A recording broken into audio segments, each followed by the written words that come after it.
I've always wanted to find a deadhead, and now I have it.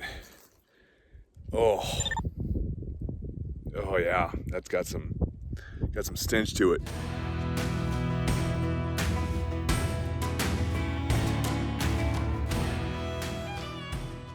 Just out hiking around, doing a little hunting, and you know you're in the right area when you find this. Wow. Yeah, both lower jaws. Not bad at all. A little 5x5. I think this will be perfect to clean up. I'm also very excited that there's still one little ivory up front. The other ivory's gone. Man, how cool is this? Put it up on this stump. Perfect.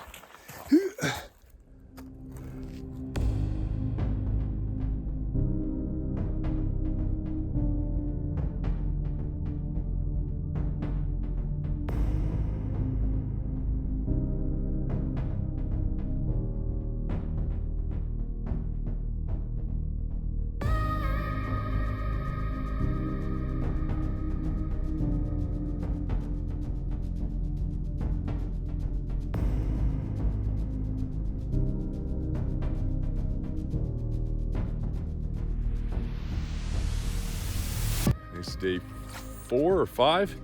Haven't tagged out yet, but to find a deadhead like this, very symmetrical, beautiful 5x5. At least it's not gone to waste. It'll be taken care of. We'll boil it down, bleach it out, and coat that skull so it doesn't have any problems long term, and do a Euro mount of it. It's an honor. It's what I've been wanting to find for a long time. I mean, to find a shed is one thing, to find an entire deadhead in the field in great condition like this is, yeah.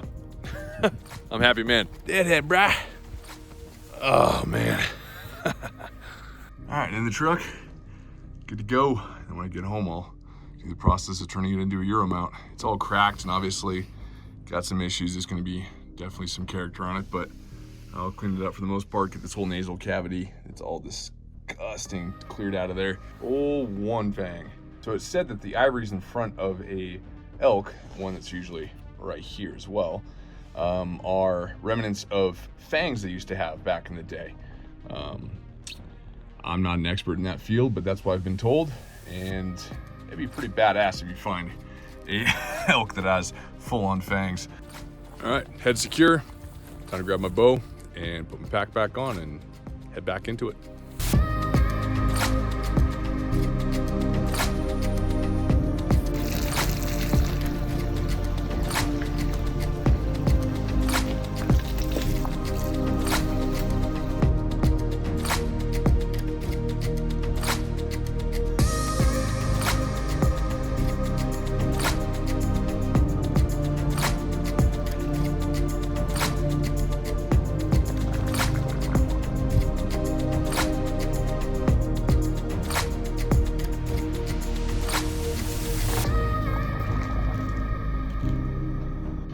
About to barbecue some elk back straps and boiling down and cleaning up my deadhead I found. That way he'll be looking beautiful on the wall. There's no bleach in this, don't worry. I'm not gonna bleach out my antlers. Get all that nasal cavity cleared out. Some people like to keep it in, but unless you have beetles, this is usually a point of pretty nasty smelling stuff, so it's best just gonna break all this up and get all the nasty parts out while you can. If you have beetles that go in and you eat just the flesh, you'll get a really cool nasal cavity, but unless you have beetles, you'll have all this stuff just rotting away inside your skull, and you don't want that. So I'm gonna pull all this junk off here in a second. Yeah. Well, that's not what I wanted to do. Just slicing up through here, getting that skin and remaining hide off the base of the antler, and I'll just peel all this back like so. It's a nasty process, but getting it off little by little.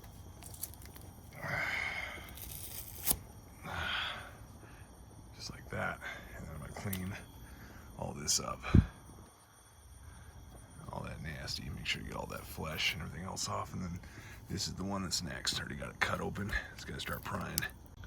Getting there little by little. Cleaning it up, and then I'll have one more bath for this guy in a bleach solvent that'll clean up a lot of this extra meat and chunks. Get all that out of there, especially the inside the brain cavity. All right, got some peroxide boiling up, 50-50 mix. You gotta be careful. You don't want to do too much peroxide because you can start etching into the bones. So err on the side of less peroxide at first, which I've done, and then getting that all boiled up. Wrap the antlers around the areas that's going to potentially have any contact with that peroxide. That way you're not bleaching out your antlers. Go up enough to where you have good protection. And then all this extra chunky crap that's really hard to get off with a pressure washer on the first boil ends up coming off quite a bit in the peroxide bath. And then just scrub it from there.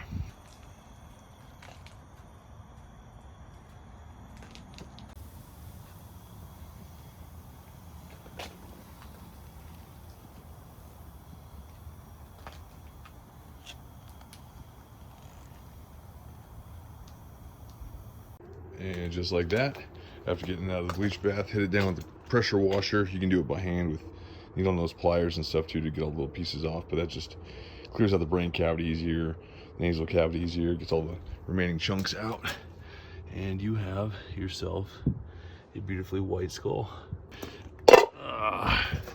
Use some old mop and glow, and that'll, once this cools off, I'll paint it on there with a paintbrush over the entire skull. One of the front sections, because of how old this is, was falling off, and so it's in here most likely, and I'm going to glue that into place if it all works out to be, you know, beneficial, and then try to get some of these sections to glue back down just a little bit.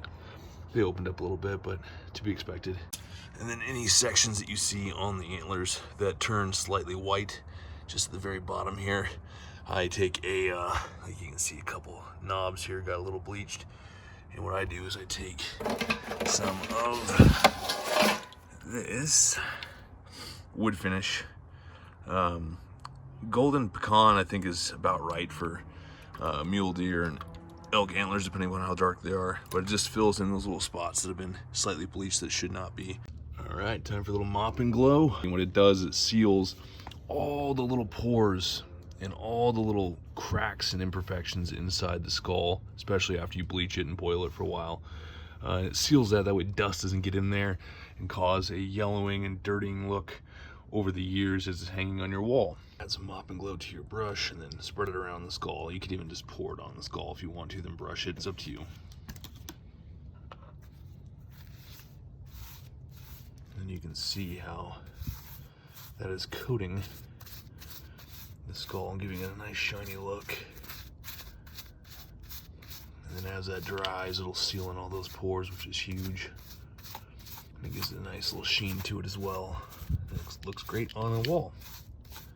Cheap way of sealing your skull and keeping it from looking nasty and collecting dust into those little pores over the years. And just keep doing that all over. So just got done mop and glowing the entire skull inside and out.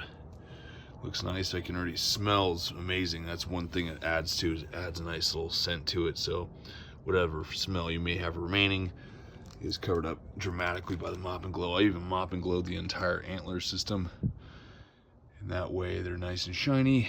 They have a nice pop to the colors that are still remaining on it, even though it's a deadhead. Touch up these slightly bleached out sections of the base of the antlers that happen because of the boiling process with the bleach. It happens quite often, don't worry.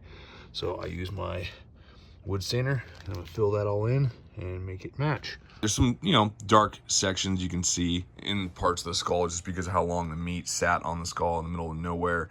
When you get a fresh head and you do this from the beginning to end without having the meat sit on the skull for too long, you get a much brighter white.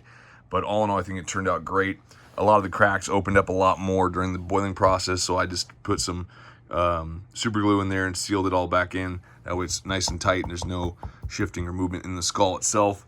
I opened up the nasal cavity. I think it looks better that way, and Keeps all the smell from becoming a problem. That we can clean out that nasal cavity a ton. This front jawline broke off, or I should say fell off during the boiling process, and this one was opening up a lot, and I just reattached it, glued it. Looks fantastic. Missing some teeth, but that's just from being out in the wild. Adding a little skull hooker action on the wall for Deadhead. This will pivot this way, and you can adjust this arm up and down.